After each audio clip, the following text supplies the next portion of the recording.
산상수훈의 첫 번째 나오는 8가지 축복에 대해서 매주 한 가지씩 우리가 생각해 오고 있습니다.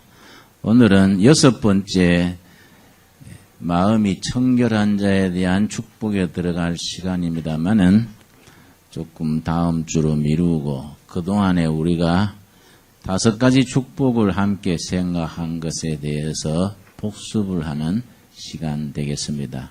공부를 잘하려면 예수 복습을 잘해야 되거든요. 먼저 내가 옛날 학생 시절의 얘기를 한 가지 하겠습니다. 난 철학을 공부를 했었는데 그 철학이 내 체질에 맞았었습니다. 적성에 맞다 그럴까요? 취향에 맞다 그럴까요? 자기한테 맞는 공부를 하면 아무래도 성적이 좋게 나오지요. 내 주위 교수님들이나 동료들이 아주 격려를 했습니다. 김진홍은 체질적으로 철학과야. 앞으로 열심히 해서 우리 모교를 빛낼 것 같아. 뭐 이런 식으로 아주 칭찬들을 많이 해줬습니다. 나도 열심히 했습니다. 하여튼 열심히 했어요. 뭐 밤늦게까지 철학책 읽고 열심히 했었는데 4학년 들어서면서 가을 들어가면서 내가 한 가지 의문이 생겼습니다. 내가 전공하는 학문에 대한 갈등이 생긴 겁니다. 뭐냐 하면 이 철학이라는 것이 해답이 없는 질문이 아닌가. 동서양을 막론하고 서양으로 말하면 히랍의 탈레스, 소크라테스 이래 현대에 이르기까지 동양으로 말하면 노자, 공자 거쳐서 오늘에 이르기까지 숱한 철학자들, 숱한 사상 이데올로기들이 나왔지만은 정답이 없어요. 그래서 내가 이거 내가 평생에 정답이 없는 질문만 따라다니다가 내 인생이 가는 거인가? 그 갈등이 생겼습니다. 뭔가 이거다. 그 가슴이 뜨거워지고 혼에 스파크가 일어나서 이거 붙들고 내가 살다가 죽어야지. 뭐 이런 걸 찾아서 철학과를 가서 밤새워 책도 읽고 하는데 그런 게 없이 정답이 없으니 헷갈린단 말이지요. 우리 동양에서 그렇게 높이 받드는 공자님의 경우에 한번 공자님의 제자가 스승한테 물었습니다. 스승님, 죽음에 대해서 한 말씀 해 주십시오. 근데 공자님이 뭐라고 대답했냐면은 생부지 사역부진이라 삶을 모르거니 죽음을 어떻게 알리요? 헷갈린단 말이에요. 그거는 예수님이 내가 길이요 진리요 생명이니 나로 말미암는 자는 죽음에서 생명으로 옮겼느니라 딱 부러지게 말씀하신 게 비하면은 질적인 차이가 있습니다. 또 공자님의 제자가 한 분은 물었습니다. 신에 대해서 한 말씀 해 주십시오. 그러니까 비슷한 대답이에요. 내가 사람의 일을 모르는데 신의 일을 어떻게 알겠는가? 그걸 철학에서는 불가지러운 겁니다. 그거 참 곤란하다. 근데 모르겠다는 사람을 동양에서는 수백 년 받들어가지고 사당으로 모시고 상당히 공자님이 죽어서도 부담됐을 것 같아요. 철학자 중에 제일 뛰어나던 사람이 독일의 임마누엘 칸트란 분입니다. 이 사람은 모든 철학의 문제, 인간의 문제를 딱 3가지로 요약을 했습니다. 첫째는 인간은 도대체 뭘 알 수가 있는가? 인식론의 질문입니다. 두 번째, 사람은 무엇을 행해야 하는가? 셋째는 사람은 무엇을 바랄 수 있는가? 무엇을 알 수 있는가는 지식의, 인식의 문제고 무엇을 행할 수 있는가는 윤리의 문제고 무엇을 바랄 수 있는가는 소망, 종교의 문제입니다. 거기에 두툼한 책 한 권씩 다 썼습니다. 무엇을 인식할 수 있는가, 순수, 이성, 비판이란 게입니다. 또 무엇을 행해야 하는가, 실천, 이성, 비판이란 책이고 무엇을 바랄 수 있는가, 그건 판단력, 비판이라 그래서 3권 다 책이 두껍습니다. 그걸 철저하게 자기 관리하면서 썼습니다. 칸트가 얼마나 철저하냐면은 글 쓰고 사색하다가 정한 시간에 동네를 한 바퀴 휙 산바를 했는데 그 시간 되면 전부 동네 사람들이 시간 맞추었어요. 오늘 정각 4시구나. 칸트가 지나가는 거이 몇 시구나. 그렇게 자기 평생을 했는데 그걸 짧은 독일어 실력을 가지고 사전을 들고 꽁꽁 앓으면서 읽어봤는데요. 실컷 읽어보면 별것도 아니요. 응? 애락기만 하고 이 사람이 사람 고랑태 먹이려고 작정했나. 뭐 어렵기는 굉장히 어려운데 쉽게 풀어보면 별거 아닌 걸 가지고 복잡하게 해놨어요.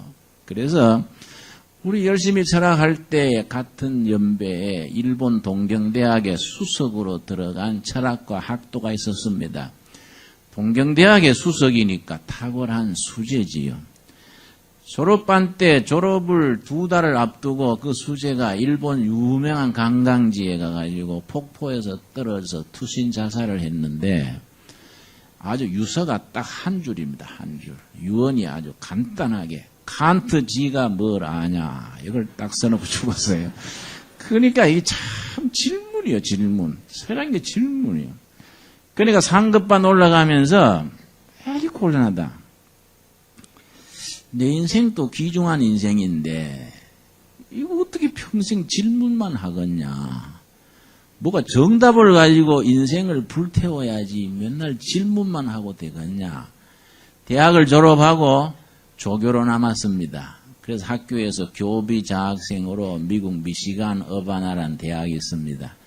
그리 유학을 보내줄 테니까 준비하라. 그래서 수속 준비하면서 하루는 조교실 그 연구실에다가 동서양의 유명한 철학자들 20명의 책을 뽑아가지고 책상 위에 쌓아놓고 밤늦게까지 이모 저모 뜯어봐도 승산이 없어요.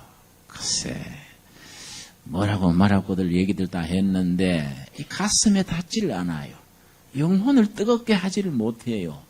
공부할수록 헷갈리고 복잡하고 야 이런 게 아닌데 내가 여름 방학하면서 대학을 떠나서 2년을 방황하다가 1968년 12월 4일 날 저녁에 에베소서를 읽다가 내가 복음을 깨달았습니다. 에베소 1장 7절 읽고 내가 예수님 안에서 구원의 교리를 딱 깨닫는 순간에 내가 마음에 딱 떠오른 것이 하하. 철학은 질문이고 복음은 해답이로구나. 예수 그리스도는 인간에게 주는 유일한 확실한 해답이로구나. 아주 감격했어요. 우리가 그리스도 안에서 그 은혜의 풍성함을 따라 그의 피로 말미암아 구속고 죄사함을 이미 얻었다. 이 말씀이 내 영혼에 아주 부닥쳐와서 얼마나 감격을 했는지 찬송가 210장을 내가 그때 한 밤에 한 10번 불렀습니다. 우리 한번 찾아보겠습니다. 아주 좋은 찬송입니다. 요즘 복음 찬송이라고 부르는 거 보면은 조금 깊이가 없어요. 뭐 강 같은 평화하고 뭐 그러는데 좀 복음 찬송이 좀 깊이가 적은 것 같아요. 210장은 정말 복음 찬송입니다. 이 영어로 된 제목은 Everything is changed. 모든 것이 변했다. 예수님 안에서 복음을 깨닫고 진정 인간의 영혼 문제에 대한 해답을 찾고서 내 삶이 바뀌었다 이거죠. 내가 1968년 12월 4일, 대학은 66년 2월에 졸업했으니까 그 2년 뒤에 그 방황을 끝내고 이 말씀 깨닫고 얼마나 감격을 했는지 그날 저녁에 아주 막 기뻐서 감격해서 눈물을 흘리면서 이 찬송을 불렀습니다. 우리 한번 불러보겠습니다. 피아노 치지 말고 그냥 한번 부릅시다. 내 죄 사함 받고서 예수를 안디 나의 모든 것 다 변했네. 지금 나의 가는 길 천국 길이요 주의 피로 내 죄를 씻었네. 나의 모든 것 변하고 그 피로 구속받았네. 하나님은 나의 구원 되시오니 내게 정죄함없겠네. 주님 밝은 빛 대사 어둠에 지고 나의 모든 것 다 변했네. 지금 내가 주 앞에 온전케 됨은 주의 공로를 의지함일세. 나의 모든 것 변하고 그 피로 구속 받았네. 하나님은 나의 구원 되시오니 내게 정죄함없겠네. 내게 성령 임하고 그 크신 사랑 나의 맘에 가득 채우며 모든 공포 내게서 물리치시니 내 맘 항상 주 안에 있도다. 나의 모든 것 변하고 그 피로 구속 받았네. 하나님은 나의 구원 되시오니 내게 정죄함없겠네. 여러분, 이 찬송이 마음에 닿습니까? 가슴에 닿아야 돼요. 가슴에 닿아서 입술로 고백으로 나와야 됩니다. 그런데 제가 그래서 그 다음에 신학을 갔는데, 제가 최근에 나온 지 꽤 된 책을 다시 한번 읽었습니다. 소개하고 싶습니다. 하버드에서 화개사까지 그러는 소위 하버드 신학교 다니다가 우리나라 화개사에 와서 선을 하고 스님이 된 미국 사람의 얘기입니다. 현각 스님이라 그래요. 이 사람 본래 이름은 폴입니다. 폴, 미스터 폴, 바울이에요. 바울. 바울이 스님이 됐으니 하늘의 바울이 입장에 난처하겠지요. 그렇지요? 자기 아버지 어머니가 이 뉴저지 사람인데 아버지 어머니가 독실한 캐토릭입니다. 이 상황으로 된 얘기 우리 교인들 한번 읽어보면 좋겠어요. 상당히 우리 신앙생활에 도움이 되고 도전이 됩니다. 자기 아버지 어머니가 독실한 캐토릭 신자인데 구남매를 낳아가지고 다 명문대학을 졸업하게 했습니다. 아주 좋은 집안이에요. 예일대학 철학과를 하고 하버드 대학 신학을 갔습니다.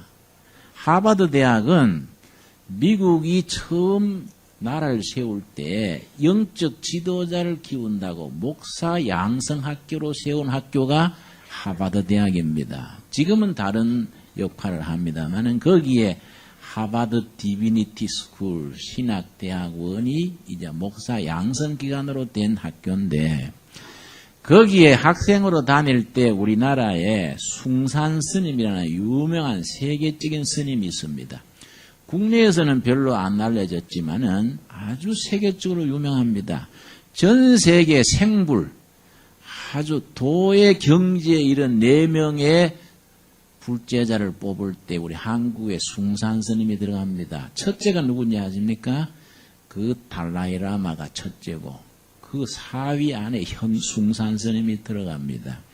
이분이 이제 숭산 스님이 하버드 대학 신학 가가지고 학생들 상대로 특강을 했는데 그때 참석했다가 그래서 이제 그 인연이 돼가지고 한국에 와서 화개사에 와서 그 어려운 그 선방 과정을 다 마치고 이제 현각 스님이 된 겁니다. 그걸 참 읽어보면 내가 도움되는 것이 저도 3대째 기독교 가정에서 태어나서 대학교 들어갔을 때 기독교 신앙이 흔들려 버렸습니다. 그러니까 이 미스터 폴이 흔들리는 과정이 이해가 가요. 동서양을 막론하고 그 나이에 다 비슷합니다. 기독교 가정에서 태어났지만은 고등학교 졸업할 때까지 신앙은 자기 신앙은 아닙니다. 누구 신앙입니까? 아버지 어머니 신앙이에요. 아버지 어머니 신앙으로 열심히 교회 다니고 성당에 다녔는데 대학교 들어가면은 정상적이라면 흔들립니다. 안 흔들리면은 지능바각이요. 지능 장애자입니다. 정신장애자입니다. 그러니까 여러분 그거 이해하셔야 돼요. 여러분 자녀들이 뭐 대학 들어가더니 주머니에 담배 나오고 하면 뭐 간첩 본 듯이 뭐 그럴 게 아니고 그 나이구나 이해를 하고 그 영적 지도를 해야 되는데 이 형각 스님 미스터 폴은 그런 영적 지도자를 못 만나고 한국서 간 숭산 스님을 만난 거예요. 한국에 와가지고 그 수행하는 과정이 어렵습니다, 여러분. 여기 읽어보면은 왜 한국에 와서 스님이 됐느냐, 왜 불교를 선택했느냐, 그 설명하는 중에 불교가 대단히 합리적이다, reasonable. 그리고 과학적으로 사람이 도를 깨닫고 수행을 하는 과정을 대단히 합리적으로 과학적으로 써놨기 때문에 자기들 같은 지식인들이 불교의 매력을 느낀다. 그 이해가 가는 얘기입니다. 왜냐? 나도 대학 시절에 철학과 다니면서 교회에 실망을 해서 실망할 수밖에 없습니다, 여러분. 우리는 교회 다니니까 당연히 다니지만 젊은 세대들은 교회 모순을 보게 되고 교회가 웃긴다는 생각을 하게 됩니다. 상식에도 안 맞는 얘기를 아멘 그래서 하고 뭐 그런 거 보면요. 예배당 안에서 목사님이 사랑합시다. 그럼 아멘 그래놓고 예배당 밖에 나서면 사랑 안 하기로 작정한 사람들처럼 산다 이 말이에요. 그런 걸 청년들이 보고 감수성이 강하니까 이건 위선자들이다. 그러고 그 나이에 성경을 읽으면요 이해가 잘 안 갑니다. 성경은 합리적인 책이 아닙니다. 이건 논리책도 아니고 역사책도 아니고 인간 영혼의 깊은 세계를 언어를 초월한 세계로 들어가기 때문에 신앙심이 없이 읽으면은 앞뒤가 안 맞는 게 많습니다.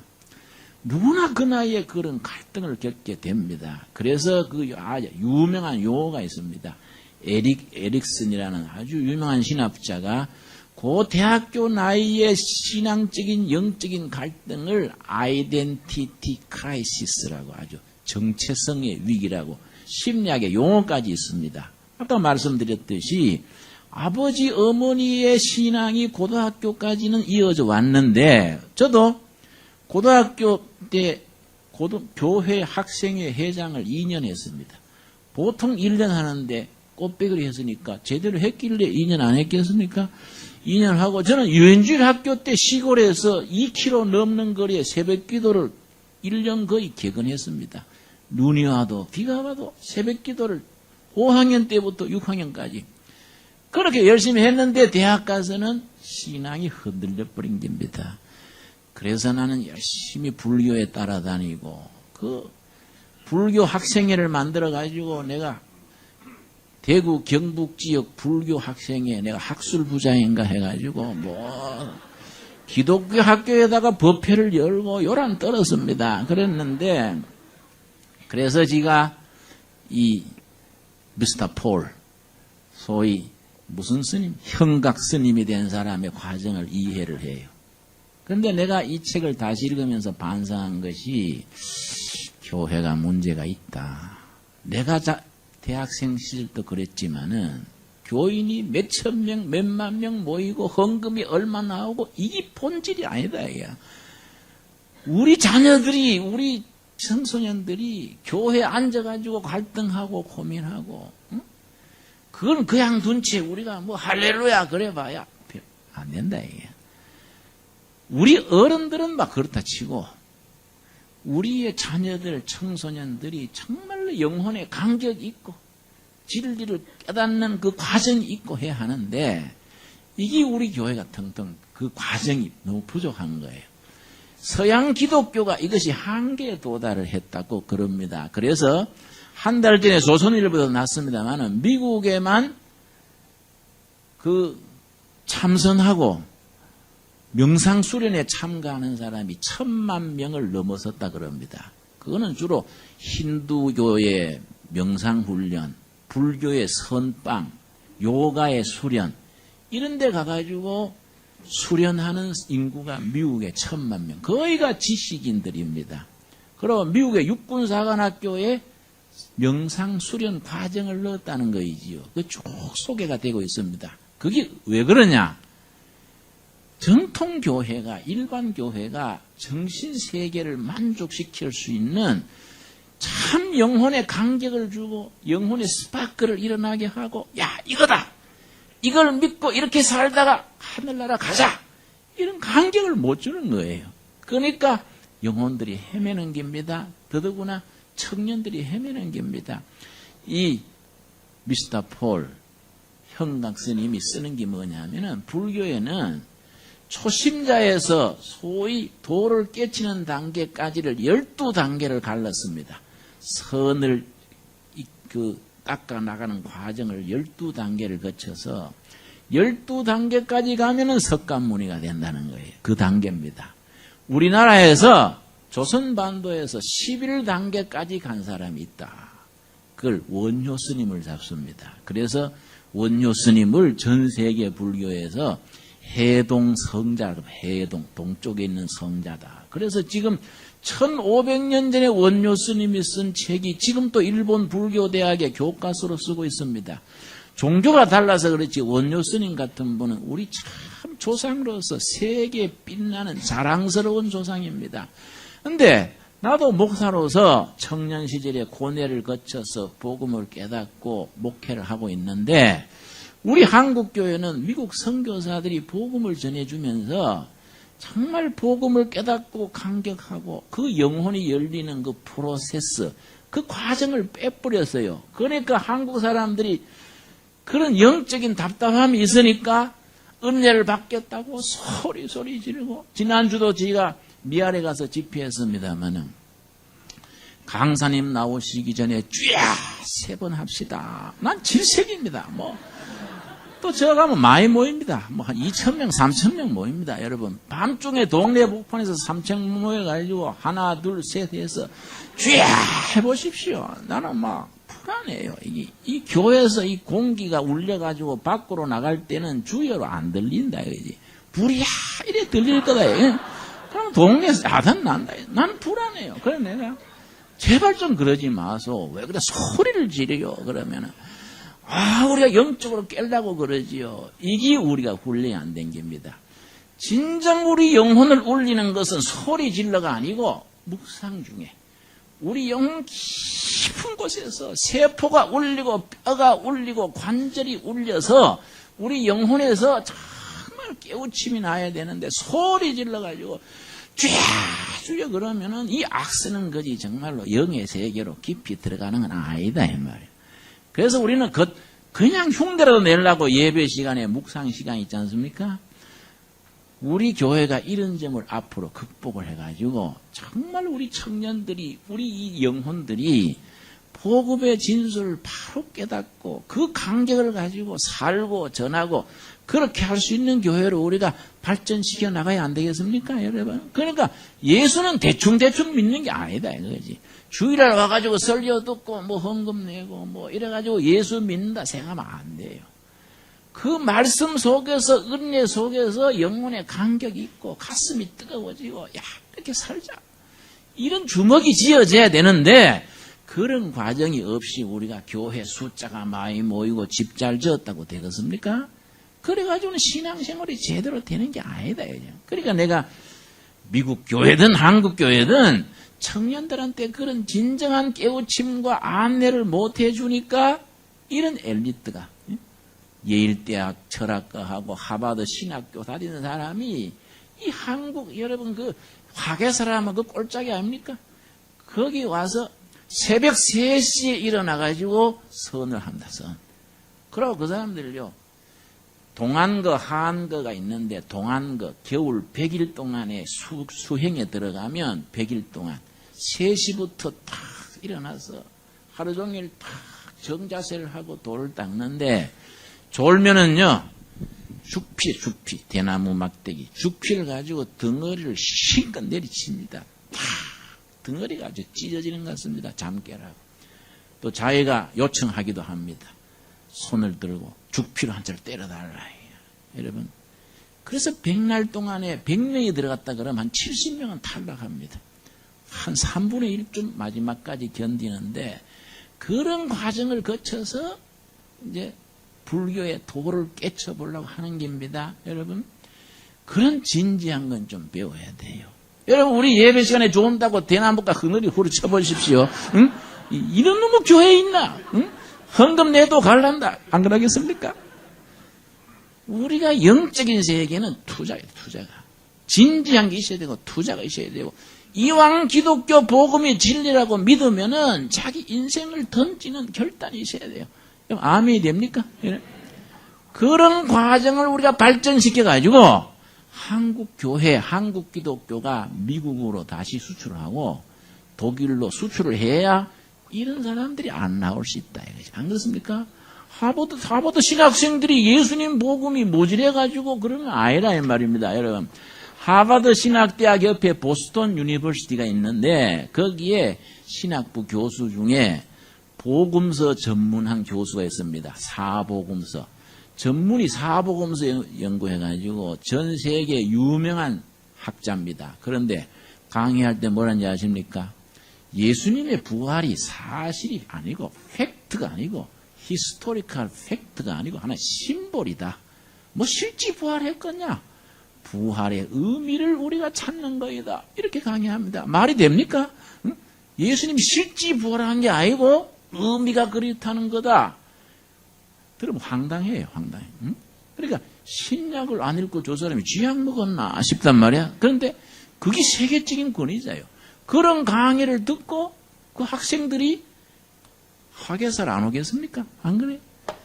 우리가 진실로 신앙의 행위라는 것은 신앙의 영적인 세계의 본질을 파고 들어가야 되는데 요즘 내가 마태복음 5장의 산상수훈 중에서 이 팔복을 가만히 혼자서 묵상하면서 예수님의 말씀이 너무너무 깊고 오묘한데 우리 목회자들이 설교자들이 대충 식은 밥 먹듯이 그래 전해가지고 교인들 가슴에 영적인 파동이 일어나지를 않는구나. 내가 그런 걸 반성을 해보는 겁니다. 마태복음 5장 우리 한번 읽겠습니다. 마태복음 5장 1절 예수께서 무리를 보시고 산에 올라가 앉으시니 여기 무리란 말 자체가 중요합니다. 무리. 우리말로 쉽게 말하면 그냥 무리가 이거 어떤 무리냐 하면은 춥고 배고픈 민초들이요. 춥고 배고픈. 부자들은 돈가 살고 권력 있는 사람은 뺏가 살고 다 하는데 춥고 배고픈 사람들 오늘 하루 먹을 거 걱정해야 되는 사람들 민초입니다. 민초. 밟으면 밟히고 때리면 맞고 이런 민초 무리들입니다. 무리들이 떼거지로 예수님 앞에 모여왔는데 그 사람들 앞에 놓고 예수님이 하늘나라 얘기하는 게 하늘나라. 그런데 이 8가지 복을 말씀하시는데 한 구절 한 구절이요. 정말 제대로 배우고 제대로 가르치면은 정말로 기맥힌 거예요. 불교의 뭐 12단계 거기 뭐 다 이 속에 초보적으로 들어있는 게 있는데 우리가 설교하는 목사부터 그 단계에 강감하고 주일날 목사들이 몇 명 왔는가 세알리기나 하고 헌금이 얼마인가 거기나 그러하면 그게 되겠습니까? 물론 절에도 돌중들이 옛날 돈 헤아리지 주지스님들이 뭐 그래서 주지스님 딸 때 돈 내고 들어가는 경우가 많습니다. 뭐 얻은 절 1년 수입이 얼마니까 1억 뭐 이래. 그래 예배당이나 절이나 다 돌목사 돌중들이 차지하고 나면 백성들이 영혼이 병드는 거예요, 여러분. 본질 진리 자체를 우리가 가슴에 담아야 되는데 이거는 빠져버리고 껍데기만 빙빙 돌아가면 그거 뭐 되겠습니까? 자, 첫 번째가 뭐입니까? 3절 말씀, 3절 같이 읽겠습니다. 심령이 가난한 자는 복이 있나니 천국이 저희 것이며 심령이 가난하다는 거 세 가지라고 했습니다. 세 가지. 심령이 가난하다는 거. 첫째 뭐라 그랬습니까? 심령이 뭐한 자? 겸손한 자. 두 번째 심령이 깨끗한 자. 세 번째 심령이 비어있는 자. 여러분 미국에 1000만 명 참선하고 명상하는 사람 있다 그랬지요? 명상이다 불교의 참선이 뭔지 아십니까? 절에서 100일 동안에 동한거 하한거 하는 핵심이 뭔지 아십니까? 마태복음 5장 3절에 있는 말씀이요. 마음을 비우는 자요. 마음을 비우는 자. 심령이 가난한 자, 그 말은 마음을 비우는 자. 어려서부터 지금까지 원망과 시비와 안타까움과 상처, 집착, 가득히 우리 마음이 휴지통이다. 우리 마음이 잡동산이 가득 차있는 마음을 십자가 밑에 다 내려놓고 자기 마음을 비워놓고 빈 마음 됐을 때 거기에 천국의 평화, 천국의 안식이 들어간다. 바로 거기인데 우리가 뭐의 문제냐? 마태복음 5장 3절 어려서부터 수십 번 수백 번 들고도 진실로 우리가 교회에 나와가지고 우리 마음의 쓰레기를 어떻게 내려놓고 평화의 마음, 빈 마음, 깨끗한 마음이 돼가지고 천국의 소망이 들어가게 되느냐. 이 과정이 빠져버리면은 맨날 예배 보고 해도 헛일이다. 안 그렇습니까? 심령이 가난한 자는 복이 있다. 바로 이 마음을 비우는 과정. 그래서 여러분, 복 주시옵소서 채우려고 그러지 마십시오. 1단계가 주시옵소서 채우는 게 아니고 비우는 거예요. 비우는 거. 내 욕심도 원망도 시비도 다 비워버리고 빈 마음 되면은 그 자리에, 그 빈 자리에 천국의 기쁨이 들어간다. 아멘이 됩니까? 그래서 예수님께서 딱 한마디로 수고하고 무거운 짐진 자들아 내게로 와라. 내가 너희를 뭡니까? 쉬게 한다. 뭐 하버드에서 화교사 올 것도 없고 뭐 짐 사가지고 뭐 대학 갈 것도 없고 예수님 옆에 나와서 내 원망과 시비를 다 비워놓고 빈 마음 됐을 때 거기에 천국이 임한다. 그 다음 뭡니까 여러분? 4절 말씀 같이 읽겠습니다. 애통하는 자는 복이 있나니 저희가 위로를 받을 것이며. 애통한다는 게 뭡니까? 내가 왜 이러냐? 내가 왜 해야 될 일은 안 하고 안 해야 될 일만 골라서 할까? 내가 왜 이럴까? 도대체 나는 왜 이런가? 여러분, 이게 애통한다. 내 둘의 말에 전에 알코올 중독된 청년이 있었는데 참 알코올 중독 무섭습니다. 술 먹고 깽판 놓고 또 한 몇 달 안 먹다가 또 어느 날 술 먹고 술독에 빠져가 헬릴거리고. 그래서 내가 야, 너 인간이 될라 하냐 안 될라 그러냐? 니 그리 맨날 술 먹고 하니 차라리 죽어버려라 그랬더니 목사님 내 귀신이 있어요. 귀신이. 그래서 무슨 소리냐? 왜 또 갑자기 귀신 소리가 나오냐 그래. 술 귀신이 있어요. 내가 술 안 먹어야지. 내가 다음에 술 먹으면 내 칼로 내 손가락을 자른다 하고 결심했는데 술집 앞을 지나가면은 거기는 술집의 반대편으로 절대 술 안 먹어. 그런데 몸은 술집으로 땡기 들어간다. 이 귀신 아닙니까? 술 귀신 쫓아내 주시라요. 목사님, 술 귀신이 있어요. 있어요. 내가 왜 안 해야 할 짓을 하고 귀신한테 홀꼈는지 도깨비한테 상겼는지 왜 해야 될 건 안 하고 안 해야 될 것만 할까? 이 애통이에요. 애통. 한국교회 유명한 우리 선배 목사님 한경직 목사님이 종교계 노벨상이라는 게 미국의 템플톤 프라이즈라서 템플톤 상이 있습니다. 상금도 노벨상보다 더 많고요. 근데 한경직 목사님이 템플톤 상을 받게 됐는데 한경직 목사님이 사양했어요. 저는 그걸 받을 자격이 안 됩니다. 다 놀랬지. 한국교회 성자라 하는 분이 자격이 안 된다니까 놀랬지요. 주위에서 왜 그랬어요? 그러니까 나는 1942년 신의주에서 목회할 때 교인들을 데리고 가서 신사참배한 사람이요. 나 혼자 가서 신사참배한 게 아니라 교회 수백 명 청년들 데리고 일본 천저 대신이 가미사마 신이다. 내가 그 한 사람이 어떻게 이런 상을 받을 수 있겠어? 그렇게 자기가 못 받겠다 그랬습니다. 그래도 템플턴 상 쪽에서 그걸 듣고 그러니 더 받을 자격이 있다. 누가 그렇게 회개하냐? 누가? 목사들이 시침이 딱 떼고 그때 약간 헷갈려서 하고 끝나지 누가 그래 회개하냐? 응? 그때 절만 했지 속으로는 하나님 찾았어. 그런 시대다 이 말입니다. 여러분, 일제시대 목사님들 중에 한강에서 세례주면서 성부와 성자와 성령의 이름으로 세례준다 그러지요? 성부와 성자와 성령과 그리고 천조대진의 이름으로 세례를 주노라 한 사람이 있어요.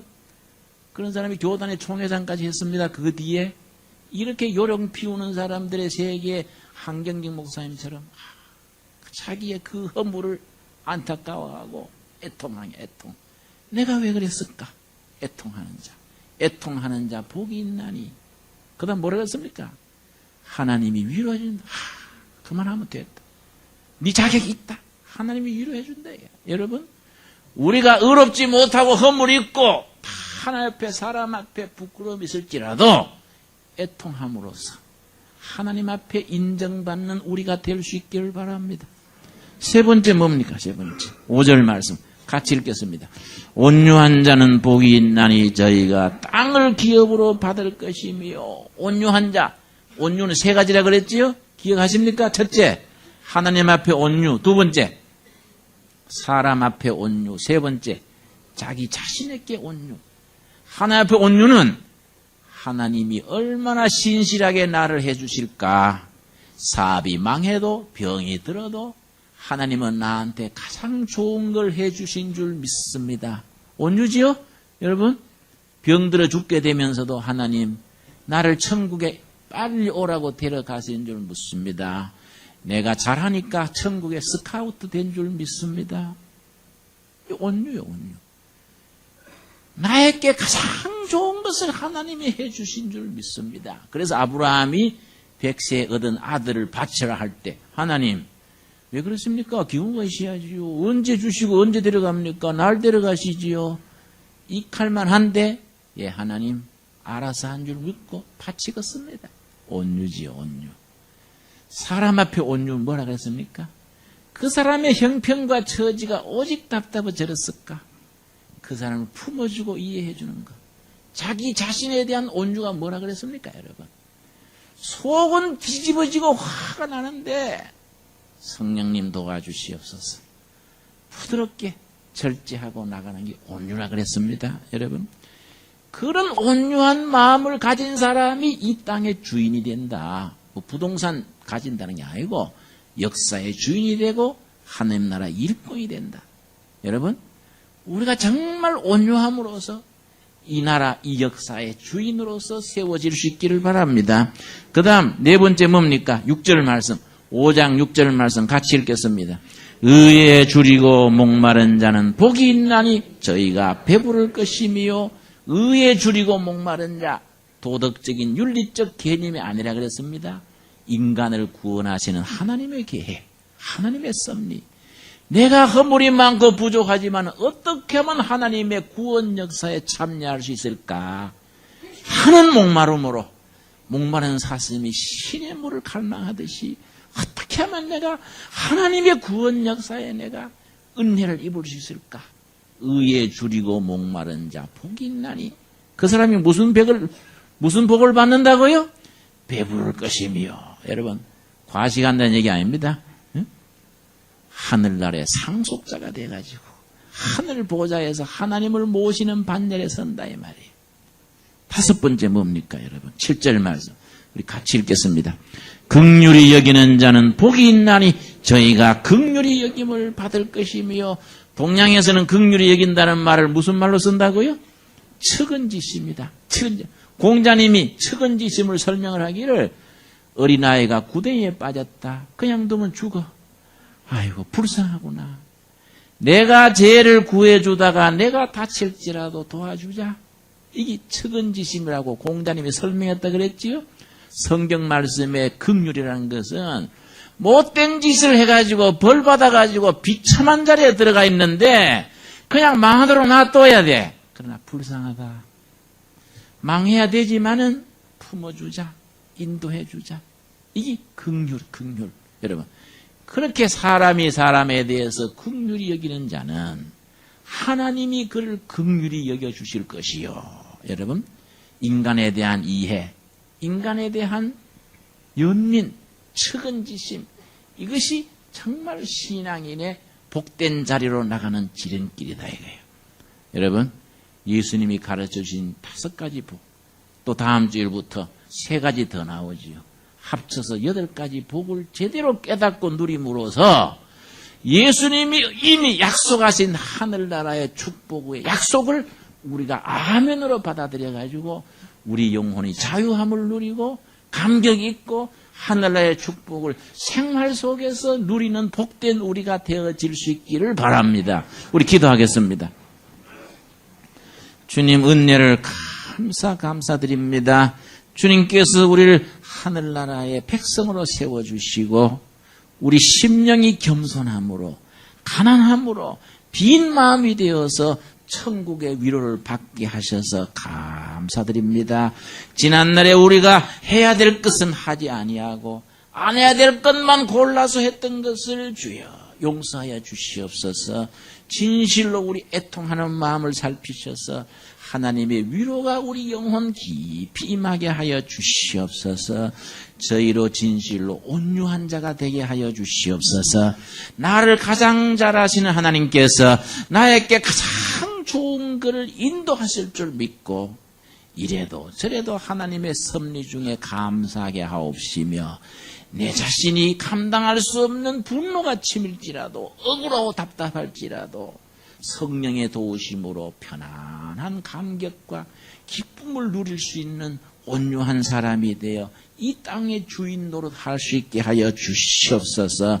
진실로 하나님의 구원 계획에 참여하고자 하는 간절한 마음으로 의리에 줄이고 목마름으로써 하늘나라의 신령한 양식에 배부를 수 있게 하여 주시옵시며 하나님께서 우리를 긍휼히 보셨사온즉 우리 남편도 아내도 자식도 이웃도 진실로 긍휼을 베품으로써 우리가 받은 하나님으로부터의 자비하심, 측은지심을 삶 속에서 누리고 전하고 퍼뜨리는 하나님의 백성들로 이 땅에 살아가게 인도하여 주시옵소서.